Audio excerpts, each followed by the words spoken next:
Baik, selamat pagi saudara-saudara. Dalam perkuliahan hari ini, saya akan melanjutkan penjelasan mengenai distribusi normal. Perkuliahan sebelumnya Anda sudah membahas mengenai random errors sebagai konsep dasar sebelum masuk ke distribusi normal. Dan dalam hari ini kita akan membahas lebih detail mengenai distribusi normal. Ada dua topik yang ingin kita bahas, yaitu yang pertama adalah area di bawah kurva normal standar. Yang kedua adalah kita akan membahas mengenai transformasi dari distribusi normal biasa ke distribusi normal yang standar. Baik, kita akan mulai bagian yang pertama. Kita akan membahas area di bawah kurva normal yang standar. Kita akan memulai pembahasan dengan kembali memperlihatkan persamaan dari distribusi normal. Persamaan ini sudah dibahas dengan detail dalam perkuliahan sebelumnya, bahwa suatu distribusi normal memiliki karakteristik penting dalam fungsinya, yaitu yang pertama adalah nilai min di sini. Kemudian yang kedua adalah nilai dari simpangan baku. Jadi parameter penting di dalam sebuah distribusi normal ini adalah X, di mana N adalah distribusi normal yang kemudian terbentuk dari nilai min dan nilai dari simpangan baku. Anda bisa melihat ini persamaan tersebut di mana di dalam pangkatnya ada X min mu. Ini merupakan jarak dari data, misalnya dari X dari sini terhadap min. Jadi ini kemudian menggambarkan jarak dari sebuah data, sebuah X terhadap sebuah min. Misalnya dari jarak 2 ke min gitu ya. Atau misalnya kalau dari kiri misalnya dari jarak minus 3 ke min. Ini tergambar di dalam bagian persamaan tersebut. Dan seandainya kita memiliki berbagai macam min. Minnya sama. Jadi minnya adalah bernilai 0 misalnya. Tetapi kita memiliki suatu persamaan dengan min 0, tetapi standar deviasinya 1. Maka digambarkan dengan yang warna biru ini.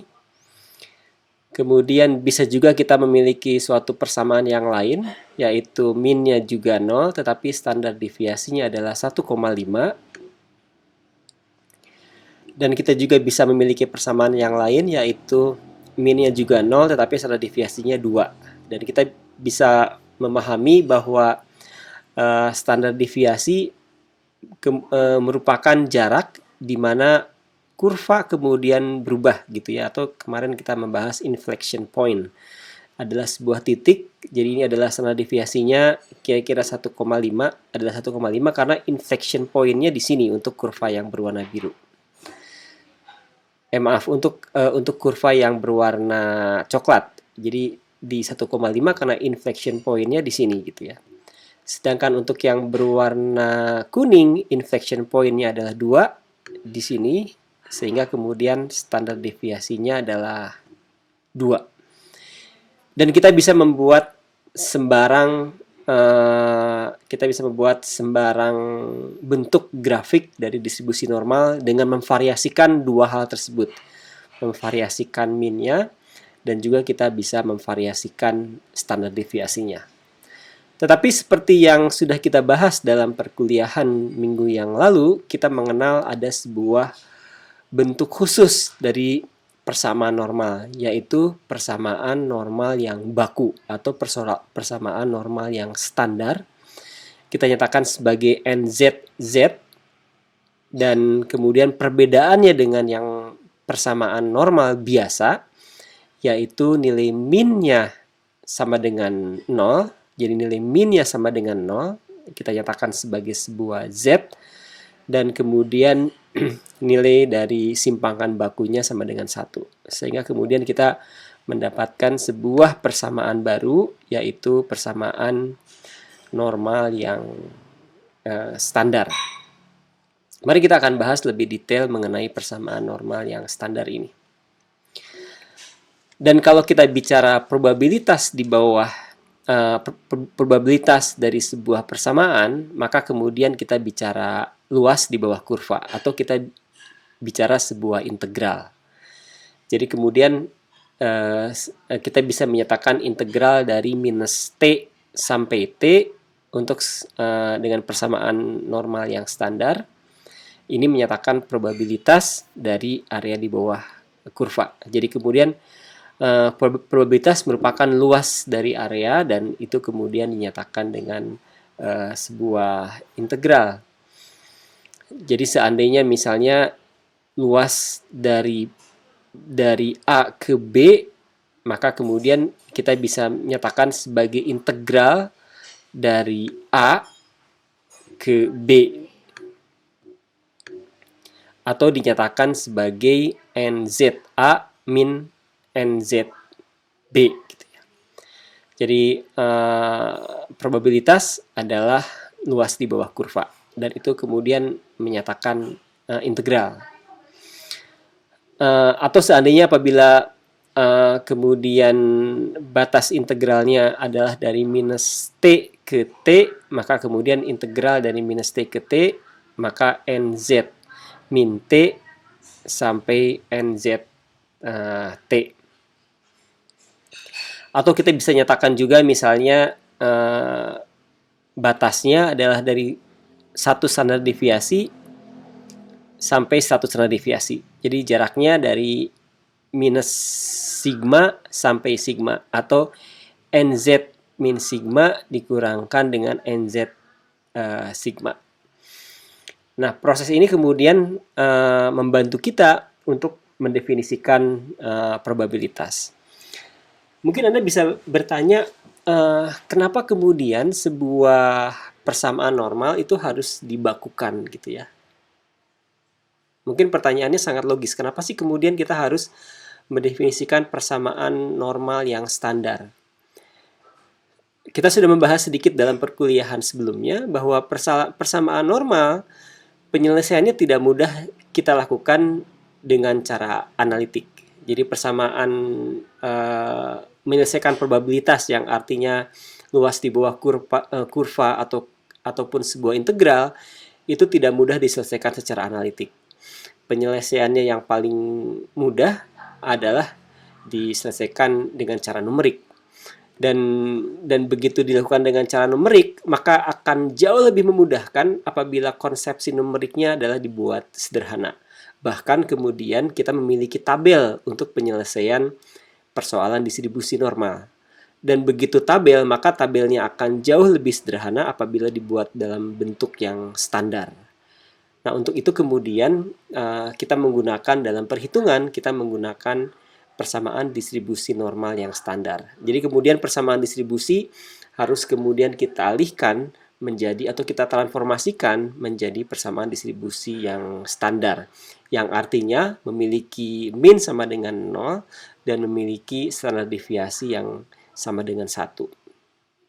Nah, pada saat standar deviasinya sama dengan 1, jadi misalnya ini adalah satu standar deviasi lokasinya di sini, maka sebarang nilai Z, misalnya nilai Z itu berada dalam nilai 2, nilai 2 itu berarti berjarak 2 standar deviasi dari min. Berarti jaraknya adalah 2 standar deviasi dari min. Berarti berjarak 2 sigma dari min. Begitu pula apabila di posisi 3, maka dia berjarak 3 standar deviasi dari min. 3 sigma dari nilai min. Jadi jadi ilustrasinya misalnya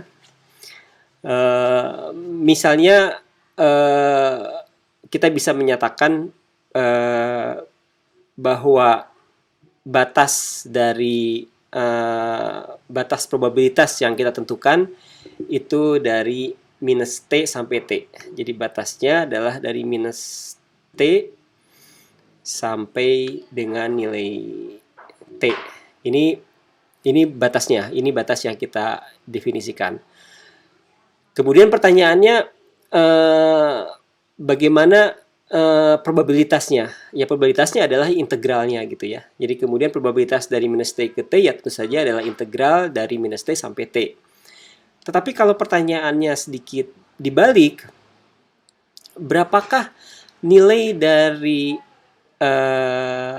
sigma atau berapa standar deviasi dari min di mana probabilitasnya adalah 68,268. Jadi pertanyaannya kemudian kita modifikasi sedikit. Jadi kita tidak bertanya mengenai berapa nilai probabilitasnya, tetapi kita bertanya berapa nilai dari T atau berapa nilai dari Z atau berapa nilai dari sigma, berapa sigma yang kemudian menghasilkan probabilitas 68,268%. Untuk itu maka kita bisa uraikan persamaan yang tadi sebelumnya, bahwa probabilitas dari sebuah nilai min T sampai T sama dengan NZ min T dikurangkan dengan NZ T. Dan kemudian Anda bisa melihat bahwa 1 min NZ, jadi 1 itu kan keseluruhan total dari probabilitas. Jadi 1 min NZ, 1 probabilitas dikurangkan dengan nilai NZ, merupakan NZ min T. Jadi kemudian probabilitas dari yang sebelah sini gitu ya. 1 min NZ sama dengan probabilitas dari NZ min T. Jadi kemudian seluruh dari probabilitas dikurangkan dengan NZ min T, maka dikurangkan dengan NZT, maka akan menghasilkan NZ min T. Atau maaf, jadi akan merupakan probabilitas dari sebelah sini.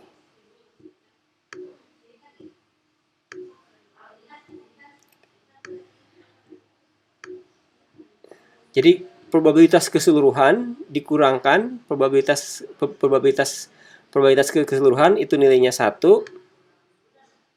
dikurangkan dengan NZ. NZ itu kan berarti NZT itu kan di sini ya. Berarti dikurangkan dengan ini semua gitu ya. Dari sini awal kemudian sampai tak berhingga, berarti sampai ujung gitu ya, kalau dikurangkan seluruhnya sampai ujung. Maka hasilnya itu akan daerah yang ini. Maka hasilnya akan daerah yang di sini. Dan daerah yang dilingkarkan dengan warna merah ini kemudian akan bernilai sama dengan daerah yang lingkaran di sini. Jadi akan sama dengan daerah lingkaran yang ini gitu ya. Jadi 1 min NZ sama dengan NZ min T. Jadi kemudian kalau misalnya persamaan yang di sini, persamaan yang ini kita ganti dengan persamaan yang di bawah. Kita ganti ini persamaannya. Jadi ini kemudian kita naikkan ke atas, maka kita akan mendapatkan, kita akan mendapatkan 2NZ T min 1. Jadi probabilitas itu dinyatakan sebagai 2NZ T min 1. Nah, kemudian kita ganti dengan nilai 68,268% atau 0,68268. Maka kemudian 0,68268 sama dengan 2NZ min T min 1. Kita pindahkan ruasnya, maka kita akan mendapatkan 1,68268 sama dengan 2NZT atau NZ sama dengan 0,8413. NZ sama dengan 0,8413. Nah, untuk kemudian baru kita gunakan tabel. Kita cari nilai dari tadi 0,8413. 0,8413 itu di sini. 0,8413 berarti nilai T-nya itu adalah 1,00 gitu ya. 1,00 atau terdapat tadi pertanyaan yang awal, berapakah nilai sigma pada saat probabilitasnya 68,268%, maka nilai sigmanya adalah 1 atau 1 min 1 karena di sebelah kanan dan di sebelah kiri. Maka error sebanyak 68,3% berada pada rentang 1 sigma. Baik, saya akan coba teruskan. Nah, seandainya kemudian pertanyaannya kita coba ganti menjadi berapakah nilai dari sigma ataukah berapakah nilai standar deviasi untuk 50% dari data.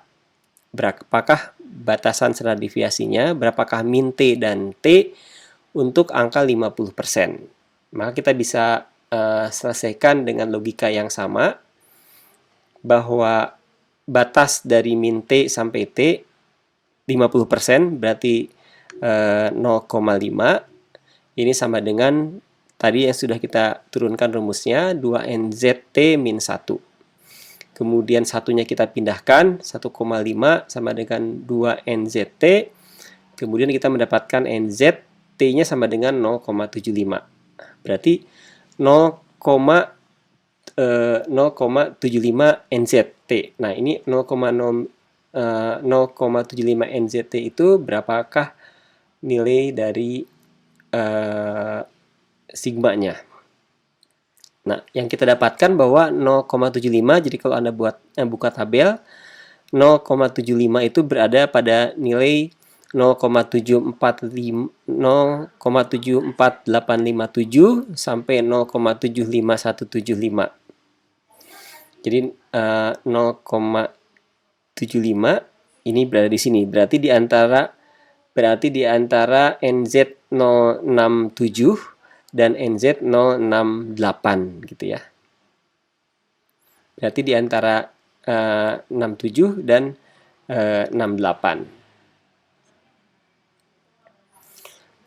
NZ067 sama dengan 0,748 dan NZ 0,68 sama dengan 07517. Maka kalau kita ambil tengah-tengahnya, maka nilainya di NZ 0,6745 sigma. Jadi error 50% itu berada pada jarak 0,6745 dari sigma. 0,6745 sigma. Baik, kita akan teruskan lagi diskusinya. Kita coba elaborasi dengan menjawab pertanyaan berapakah probabilitas untuk nilai Z-nya 1,58. Jadi sekarang Z-nya sudah diketahui, yaitu nilai Z-nya adalah 1,58.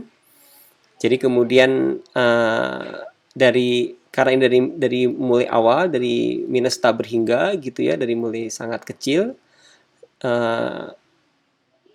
sampai Z 1,58, dari minus tabur hingga sampai Z 1,58. Berapa probabilitasnya gitu? Pertanyaannya berapa probabilitasnya? Maka pokoknya dari sangat awal, dari minus tabur hingga, ini bukan dari minus T, dari minus tabur hingga sampai sebuah nilai berapa probabilitas dari minus tabur hingga sampai T, di mana batas T-nya ada 1,58 gitu ya. Berapa probabilitasnya? Maka sederhana, kita tinggal lihat dari tabel 1,58 ini adalah T dan ini adalah probabilitasnya. Itu akan memiliki probabilitas 0,94295 atau 94,3%. Atau 1,58 dari sigma itu akan berada pada akan memiliki probabilitas 94,3%. Baik, kita coba lanjutkan lagi diskusinya. Berapakah probabilitas untuk Z di antara min 2,1 sampai Z 0,2. Jadi integral dari min 21 sampai 0,2 berapakah probabilitasnya? Ini mudah sekali. Jadi batas dari 0,2 sampai min 2,1. Jadi NZ-nya Z2-nya adalah ini Z2 min Z1 gitu ya, Z2 min Z1, ini harusnya Z1, berarti NZ 0,2 sampai min NZ min 2,1. Nah, untuk ini kita tinggal melihat di tabel. Berarti di tabel kita tinggal cari NZ min 2,1, nilainya adalah 0,0178 yang di sini. Kemudian untuk NZ 0,2 nilainya adalah 0,57926.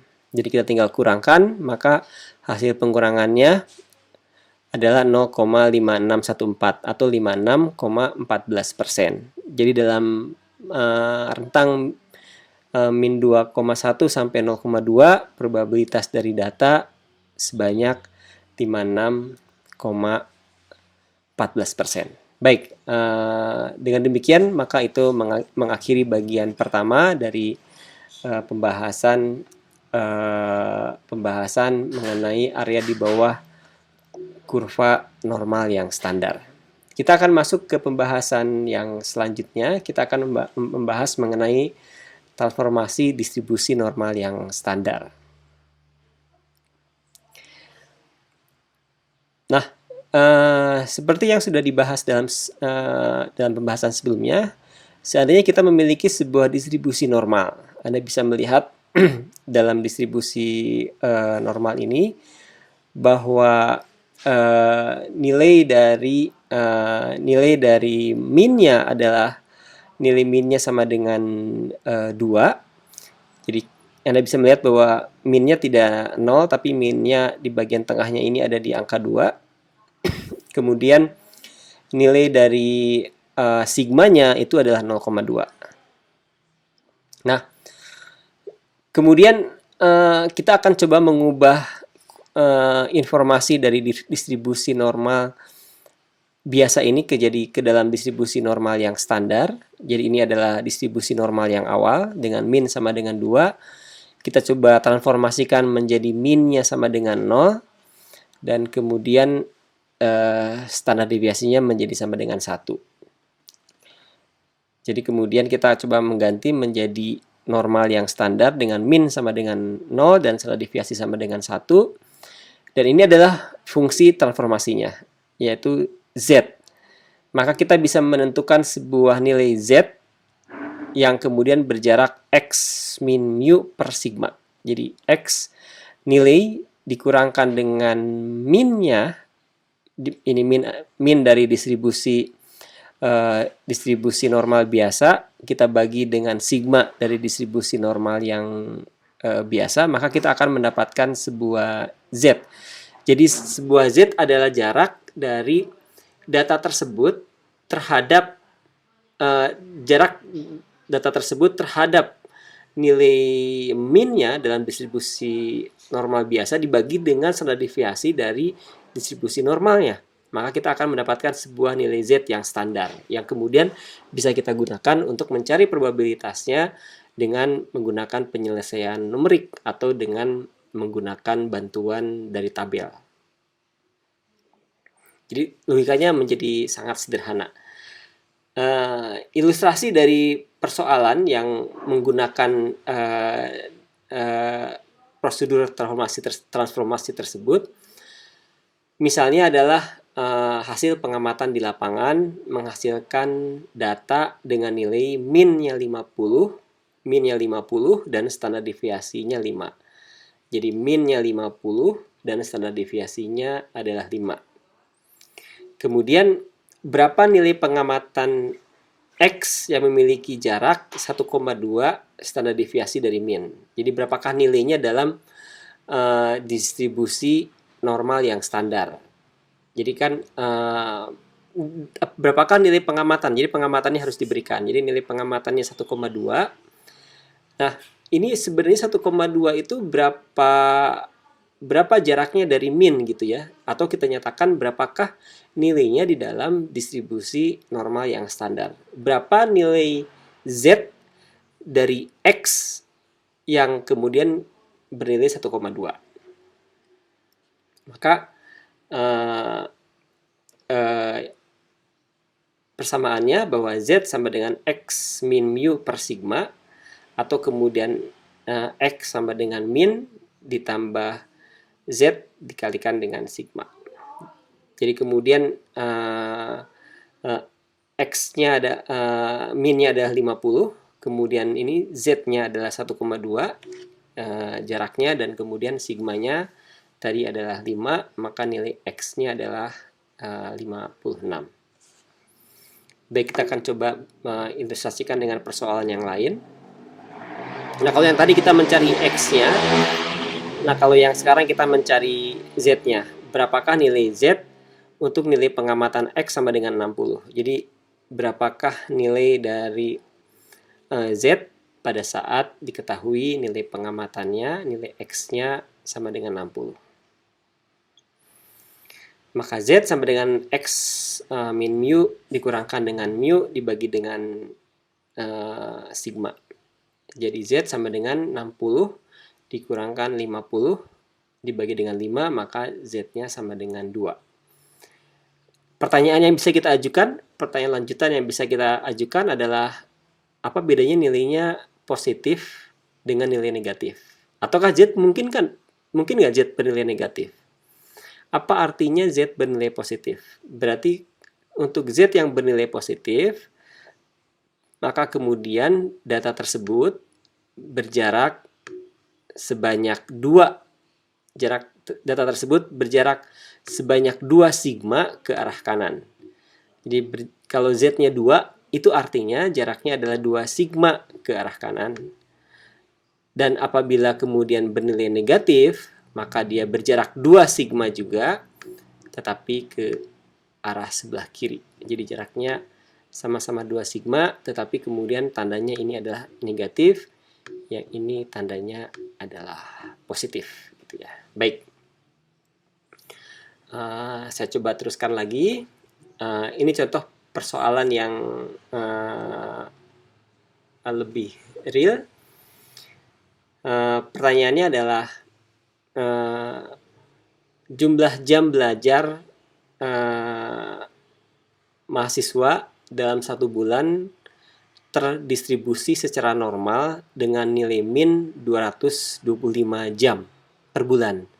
Jadi kebanyakan mahasiswa kita itu belajar sebanyak 225 jam per bulan. Anda bisa hitung berarti berapa jam per hari ya. Jadi dikumpulkan seluruh mahasiswa, hasil kuesionernya begitu, 225 jam per bulan dengan standar deviasi 35 jam. Jadi plus minusnya 35 jam. Nah, pertanyaannya adalah berapa persen dari mahasiswa yang belajar kurang dari 300 jam dalam 1 bulan. Jadi kan rata-ratanya 225. Nah, ini yang kurang dari 300 jam. Kurang 300 jam itu berapa ya? Bisa 20 jam, bisa 50 jam, bisa 225 jam, bisa 250 jam. Itu berapa persen? Berarti kan dengan begitu ada sisa berapa persennya yang belajarnya di atas 300 jam kan ya. Mari kita lihat. Jadi persoalannya data berarti terdistribusi dengan normal dengan nilai min 225 dan standar deviasi 35. Kita harus ubah ini ke dalam distribusi normal yang standar.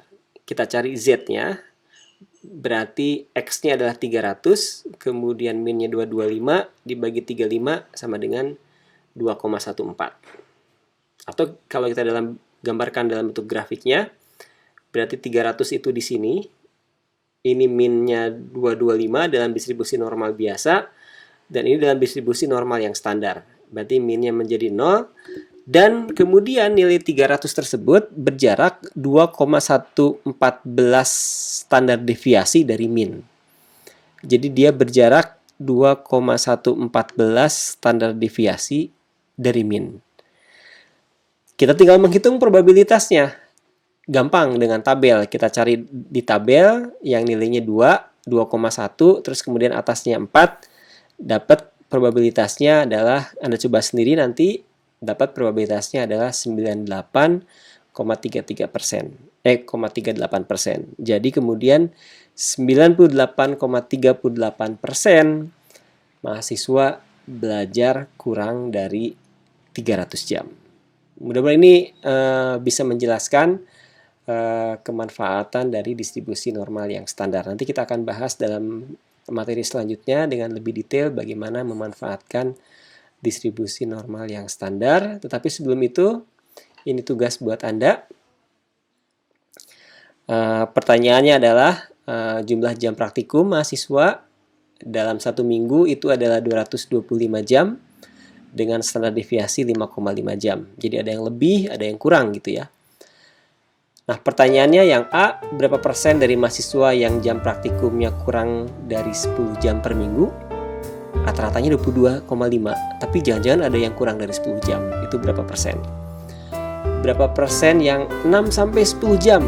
Ini di antara 6-10 jam, ini berapa? Atau berapa persen yang lebih dari 12 jam? Nah, coba Anda kerjakan tugas tersebut. Terima kasih untuk perhatiannya. Mudah-mudahan Anda memahami apa yang saya jelaskan dalam perkuliahan hari ini. Dan yang terpenting tetap jaga kesehatan. Saya tutup perkuliahan hari ini. Wassalamualaikum warahmatullahi wabarakatuh.